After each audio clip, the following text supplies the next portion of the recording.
Teraz je priestor na otázky z publika, takže nech sa páči, zdvihnite ruku, mikrofón príde k vám a naši panelisti budú radi. Nech sa páči.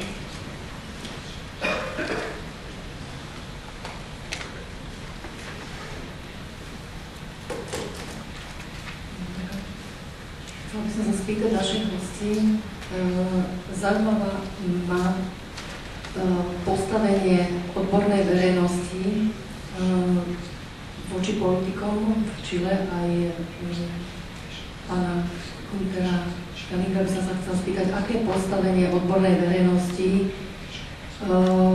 medzi politikmi, pretože podľa môjho názoru veľmi počúvajú odbornú verejnosť pri týchto zmenách a bolo to dôležité vlastne pri týchto nejakých nových trendoch medzi politikmi, pretože na Slovensku je žiaľ opačný trend. Neviem, či pán Bera počúva. No. Áno, ok. Moja otázka znela, aké je postavenie odbornej verejnosti a politikov, aký je vzťah medzi politikmi a odbornou verejnosťou, pretože považujem mnohé zmeny, ktoré sa stali vo vašich krajinách za dôležitý moment, kedy dochádza k participácii odbornej verejnosti na politike, pretože u nás je žiaľ opačný trend, veľmi vážny, kedy si politická moc v podstate dosadzuje do štátnej správy politických nominantov bez odbornosti, vyhadzuje odborníkov a akýmsi spôsobom si kupuje alebo korupuje verejnosť na zamestnanosti v štátnej správe, čo je mimoriadne vážny trend. Mňa zaujíma, aké sú vaše formy participácie odbornej verejnosti na politike, ako sa vám to podarilo, alebo prípadne nejakú radu pre nás zvrátiť tento negatívny trend. Ďakujeme. Okay. Well, that's a very important and interesting question, of course. Now, my answer has to be regarding our own experience, and regrettably on this issue, each country is different, politically, culturally, etc. So I do not know exactly whether there is a model for this applicable to all countries. In Chile, what happened is that after a century of slow growth, poverty, mediocrity, managed by different political parties, because in that century, of course, we had governments of the right, of the center, and of the left. And if they didn't have an expert vision on the economic development strategy, they offered the people a better standard of living, but once they got power, they couldn't provide it. Because by definition, if you don't know how to make a country grow, you can offer benefits in elections, and that's how most politicians get elected. But then they cannot deliver, and therefore they fail in government, there is dissolution, there is frustration. In my country, the frustration and the crisis went so far away that regrettably even our democratic system went bankrupt because of these fights between politicians of all sides that didn't have a vision of how to grow the economy. And then what happened in Chile is that a group of economists, basically trained in the US, in that sense, I always, you see, the black legend is that the US intervenes in Latin America through the State Department, or some people say the CIA. I have never known the CIA nor the State Department or anything. What I have known is American professors, free market American professors who created an exchange system with Chilean students. It was called the famous Chicago-Chile Agreement, 1956. A visionary dean of Chicago University, Theodore Schultz, who went later to a Nobel Prize in economics. But he said at some moment, the way the US can help Latin America is not by giving money, not by intervening in the political process, but by creating a critical mass of free market economies in Chile, voluntary, of course. So they offer us all sort of scholarships, libraries, Chilean students who went to the US, initially to Chicago University, but then to all universities. I got a Harvard PhD in the same program. So in Chile was created a mass of critical economists, of free market economists who knew why the country couldn't grow and who knew which was the solution. It's basically what our friends here have said in different words, in different countries, but basically you see here there is an agreement on which is the solution. When in Chile we reached the solution. And then came the second element, that this group of economists was willing to enter public life in a very critical moment, instead of just staying in the universities, you see. Because a Chicago PhD or a Harvard PhD can work very successfully in a US university or in Wall Street or in the banks in our own country. And you can make an extraordinary good life and salary and privileged position. But still you live in a poor, underdeveloped country with all the frustrations and the sadness that comes. So what our group decided, and that is a beautiful story, is to jump together and almost make a friendly takeover of the problem. Because, you know, I have met maybe 50, 70 prime ministers around the world. They know how to get to power, but generally they don't know what to do with power. The secret is that politicians know extraordinarily well how to win elections. But it's incredible how they don't know what to do once they are in power, in economic terms. So if there is a critical mass of, I don't know about economists, can be other professions of course, but of economists who are willing to go into public life, not in order to transform themselves in politicians and have a car with a chauffeur, a Mercedes with a chauffeur, you see. No, to transform the country. Who are willing to state their views in a very honest and frank way, not to begin the middle of the road, populist line, because then you don't have it. You must say your truth, and of course communicate it as well as possible. And finally, something that is very important, to fight strongly corruption in government, you see, and not only the corruption of people who steal a little money, but also the corruption of staying in power forever with populist, demagogic position, because ultimately you hurt the poor and the people maybe much more by wrong public policies, and not only by stealing a little from the Ministry of Public Works. Of course, that should also not be done, you see. But these demagogic politicians of Europe, in my view, they are all corrupted in a deep way, in the sense that they want only to hold power. And that is a huge corruption.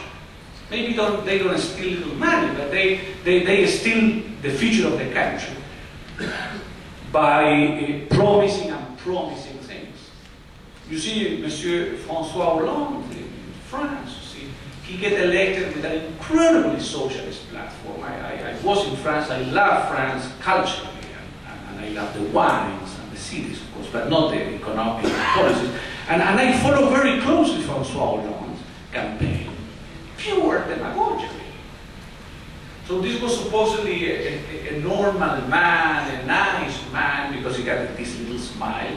But he, in my view, totally corrupted from a political point of view, because once he gets into power, he understands that he sees that there's no way he can do what he promised. That his popularity now is 23%. See. gets elected with 51, and a year later he has 23, because of course he did a completely demagogic public campaign. So the key element, and let me finish with that, I could go on, is that I believe there is a great role for a team of experts, of economists, only if they have a strong, coherent vision. And my view, that is basically freedom vision. Secondly, if they want to go into public office, not to get themselves elected and again be in power forever, because then they replicate the weakness of the politician. They should be a countervailing force of the politician, but not themselves turn into politicians, as some of them do. Because of course power corrupts, and absolute power corrupts absolutely, as Lord Acton said. And therefore, I still believe, you see, after having been fighting these battles for 40 years, that there is a noble way of public service, that there is a way to influence a country, that you can be near power and yet be uncorrupted by power. And if you do that, you do changes, and you change countries and nations, and I believe that there is a much better reward than the mere economic or political rewards of staying forever in power. Okay? Yes. So we also have some kind of this kind of problem, but I mean to communicate with the new government. The previous government was much better in communication. The new government is so much sure that their populist ideas are giving them chances now that they don't want to talk to it. But there is one point here that, first of all, the politicians in the world now, they are so powerful that they put us in such a situation that we are trying to defend something, but not to them to defend their policies. It is vice versa, that they need, the politicians and governments need to defend their stupid policies, not we. Because from our side it's absolutely clean and absolutely clear what we are always demanding. But the other thing is to say that this is just what for we started this campaigning of the free market roadshow to unite our forces against the politicians, because we see that ourselves alone we are not very well held by the population, because the propaganda machine is in the hands of the government. That's why I came here, and I think that we will continue this, not only just roadshow, we will have another meeting tomorrow in Vienna, but we will try to do some more things. You will hear about this.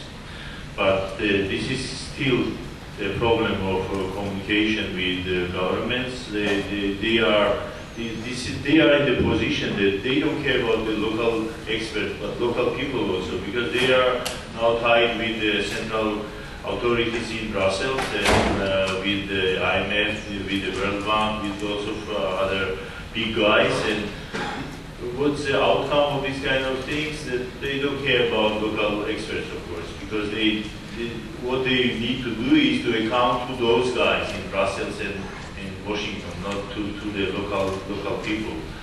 And this is, I mean, the major problem for us. Thank you.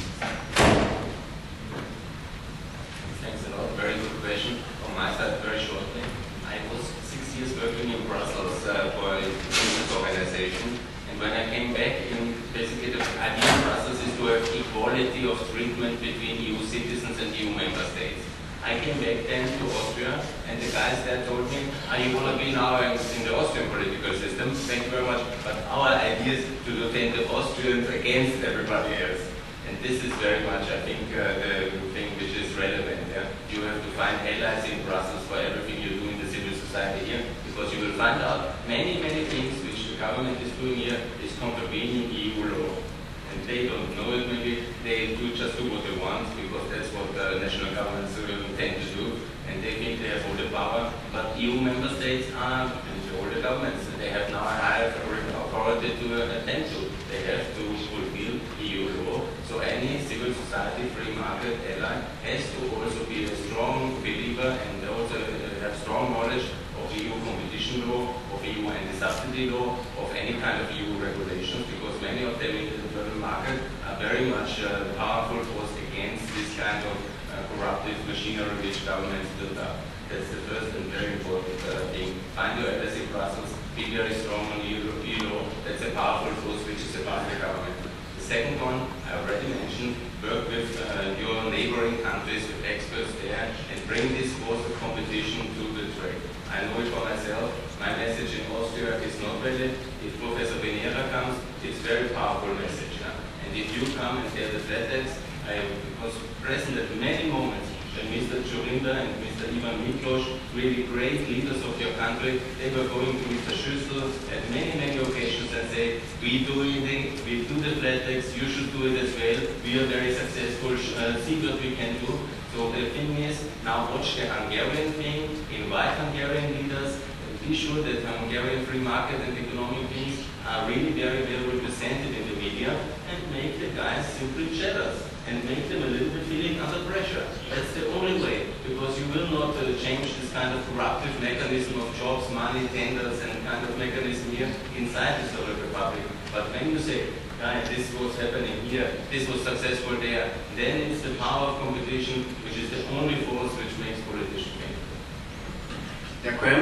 Ďalšie otázky, nech sa páči z publika. Priestor pre vás. Tu je pán. Ja mám jednu konkrétnu otázku. Tam bol ten dlh krajín, ktorý sa blížil k 900%. Aký je váš názor? Je vôbec možné ten dlh znižiť, alebo sa dočkáme toho, že za 10 rokov nebude ten dlh 900%, ale 9000%?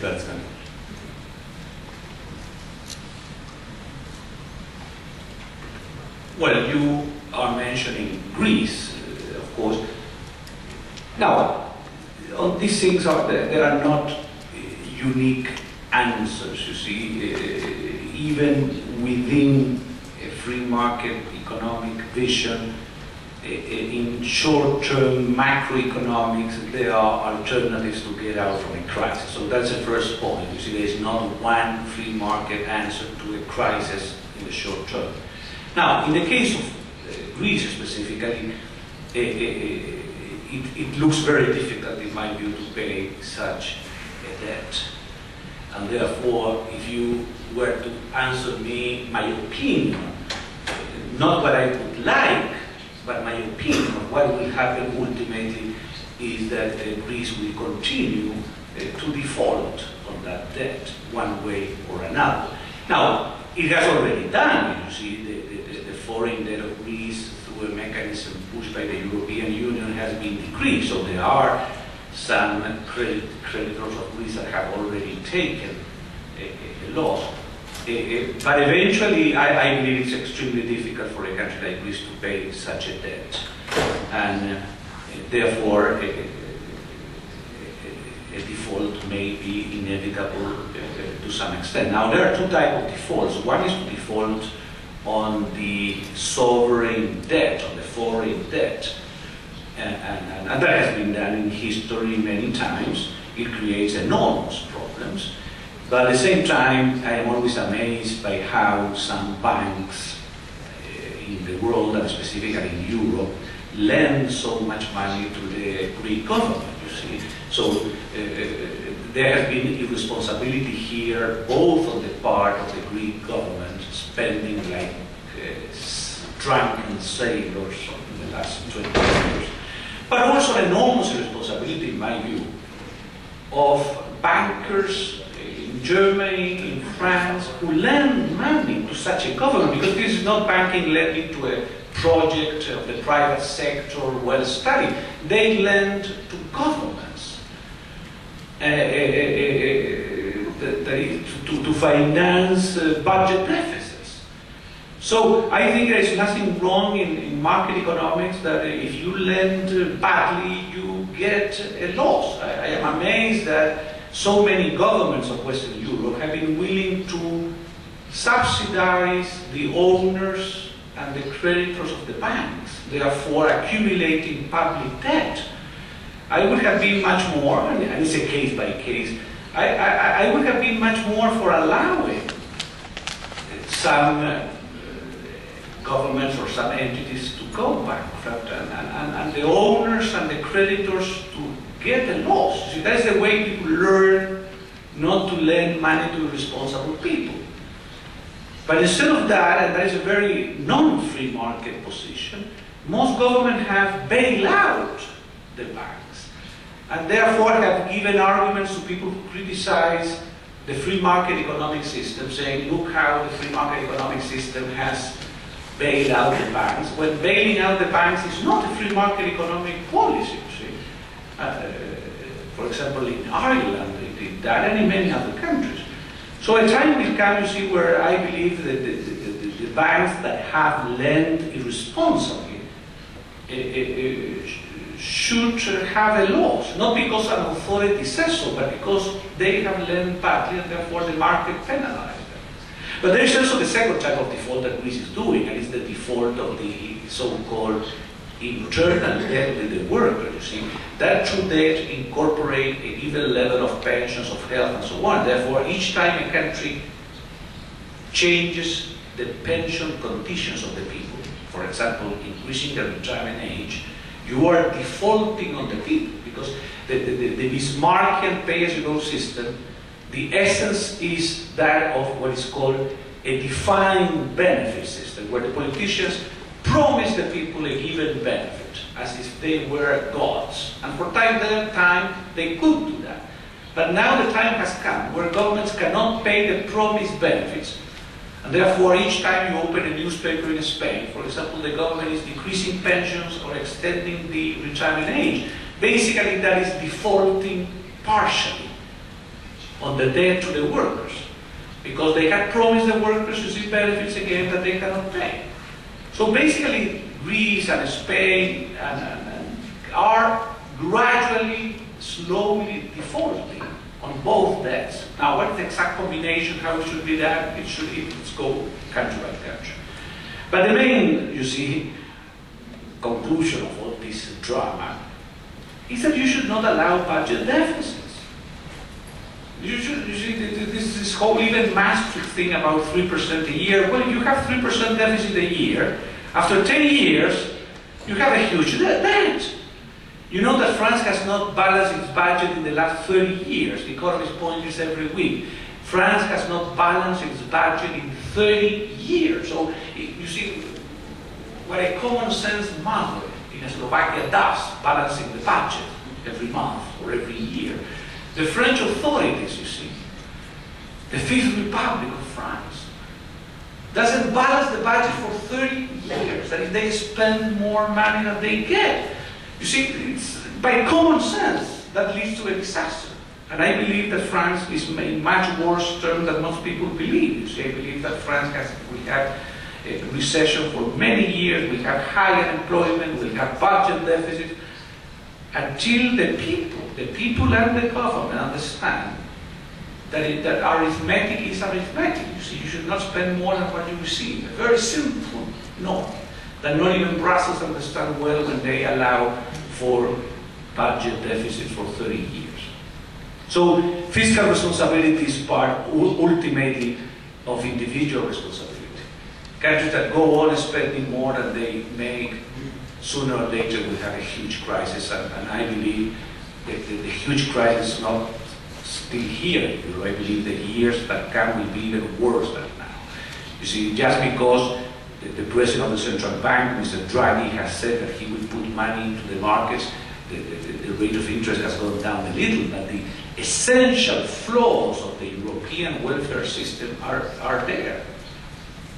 The pensions, the health, the labor market. Europe has not yet done the structural reforms that could allow Europe to grow again, and that ultimately you can reduce unemployment and debt. Ďakujeme. Čas nás trápi. Posledná otázka, nech sa páči.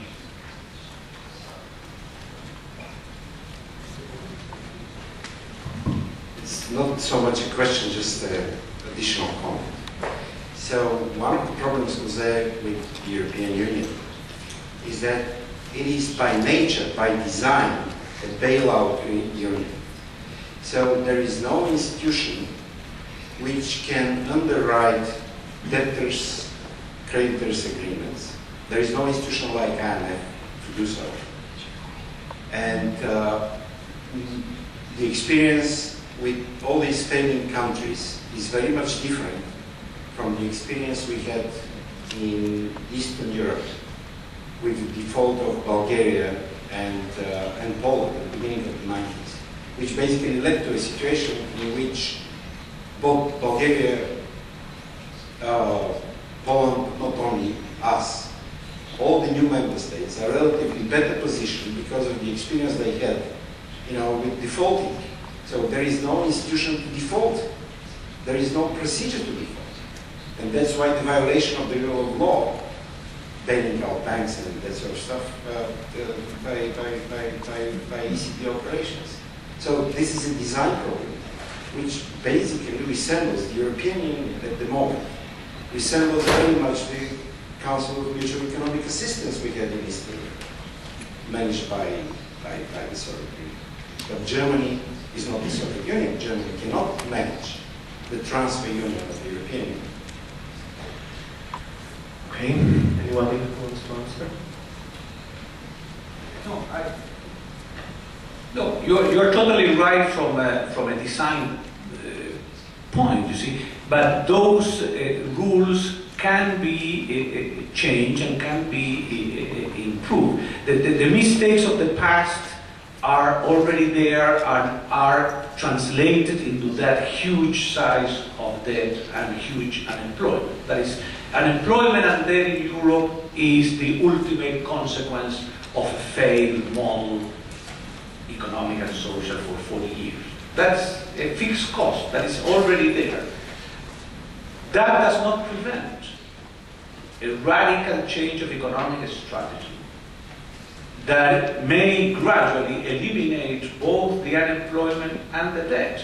But for that, and that is my basic position, you need a radical in the sense of profound, not in the sense of violent, of course, a radical change of economic strategy in Europe. Europe has, we have not mentioned here, but Europe also has enormous assets and values. It's enormous human capital, enormous attractions, enormous infrastructure, culture. Well, there's not be also only peasants. There is enormous value behind Europe.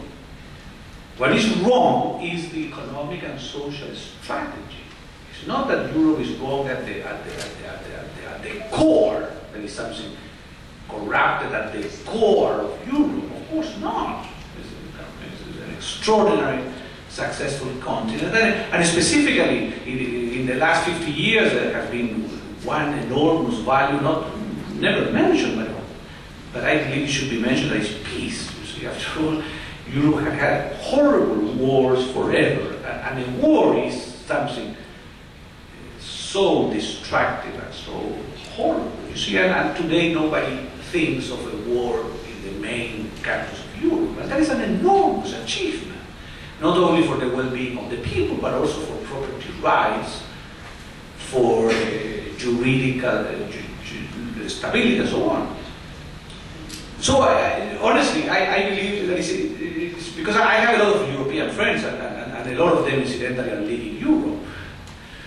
And some of them are even leaving Europe for America always, but also for South America. Something incredible, you know, for example, Spain, for the first time in a century, there is net immigration from Spain to Latin America, when it has always been the opposite case.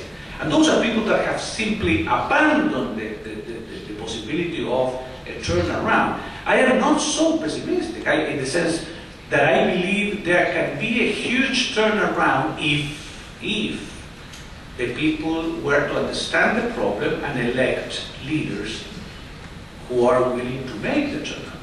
But if you solve the political problem of Europe, to put it simply, if you have a Thatcher in France, I have mentioned a Thatcher in France, the image of it, even France can be saved.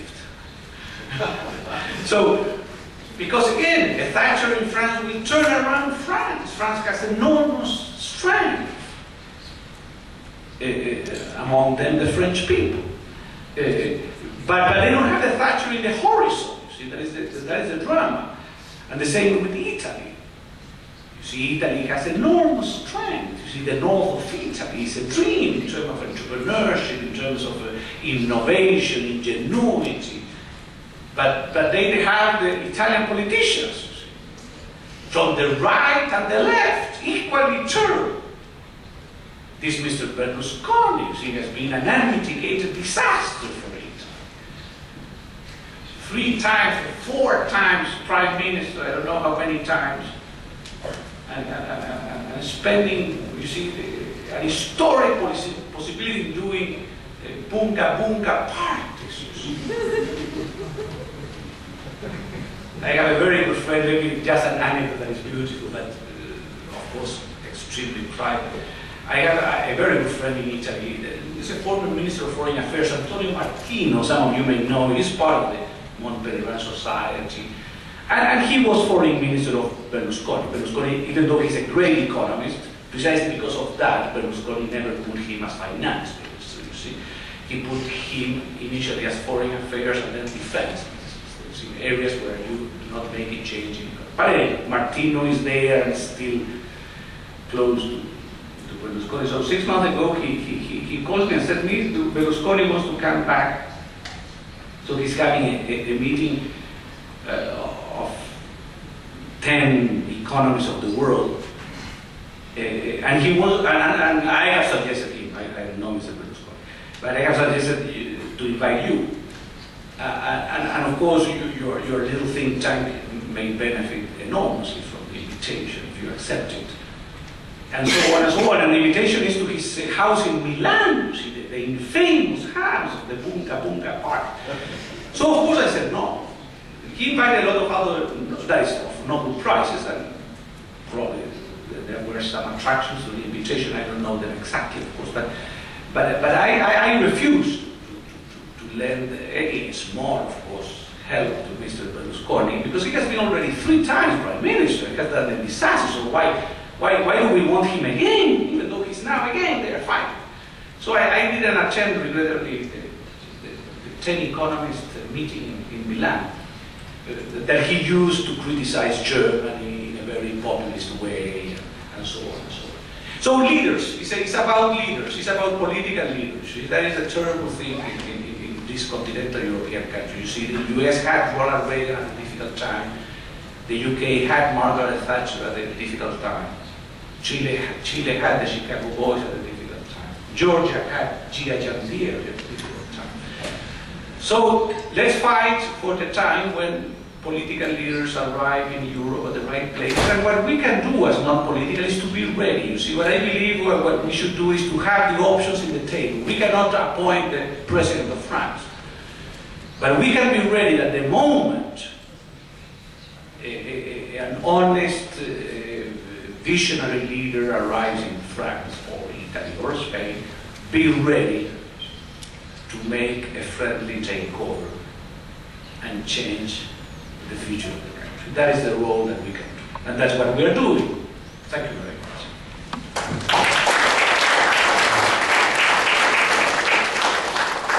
Ďakujem veľmi pekne našim 3 panelistom. Zopakujem, pán Jose Piñera z Chile, pán Giačate z Gruzínska, pán Günter Fellinger z Rakúska, respektíve teda z Albánska. Ďakujem našim panelistom. Týmto končíme tento panel a vy vážení priatelia a hostia, ste potom pozvaní po obede. Pokračujeme o 12:30 témou deregulácia versus regulácia s otázkou, ako dostať ekonomiku späť na správnu cestu. Takže ďakujem.